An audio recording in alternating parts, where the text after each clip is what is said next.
আসসালামু আলাইকুম রহমতুল্লাহ বারাকাতু। আপনি জানেন কি, আপনার যদি আইবিএস রোগ থাকে, আপনার হজমের প্রবলেম থাকে, দীর্ঘদিন যাবৎ আপনার খাদ্য হজম না হয়, তাহলে কি কি রোগ আপনার হতে পারে, এই বিষয়টা যদি জানেন তাহলে আপনার জন্য অনেক সহজ হবে যে আপনি কোন রোগে বা কোন বিষয়ে আপনি আক্রান্ত। প্রথমত আপনার যে প্রবলেমটা হয়, যদি আইবিএস হয়, তাহলে আপনার জন্য যে প্রবলেম, সেটা ছেলে হোক মেয়ে হোক, উল্লেখযোগ্য হারে কিন্তু কমে যায়।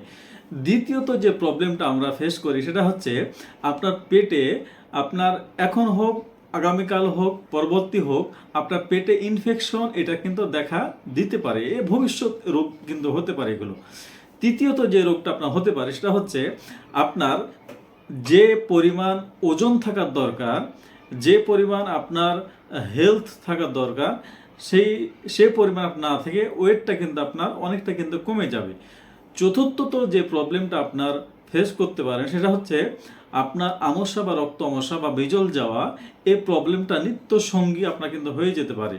তাহলে এবং পঞ্চমত যে প্রবলেমটা আমরা দেখে থাকি বা আপনার হতে পারে সেটা হচ্ছে পায়ুপথের বিভিন্ন রকম প্রবলেম আপনি কিন্তু ফেস করবেন। তো এই পাঁচটা প্রবলেম যদি আপনার বাঁচতে চান ভবিষ্যতে, তাহলে আমাদের যে গাইডলাইনগুলো আছে এই গাইডলাইনগুলো ফলো করেন এবং এগুলো মেনটেন করেন, এবং ঘরোয়া যে পদ্ধতিগুলো আমরা বলেছি এগুলো মেনটেন করেন, তাহলে আশা করি যে আপনার যে প্রবলেমটা হবে আপনার ভবিষ্যতে, এখান থেকে আপনি সুরক্ষা থাকতে পারবেন ইনশাল্লাহ। আসসালাম।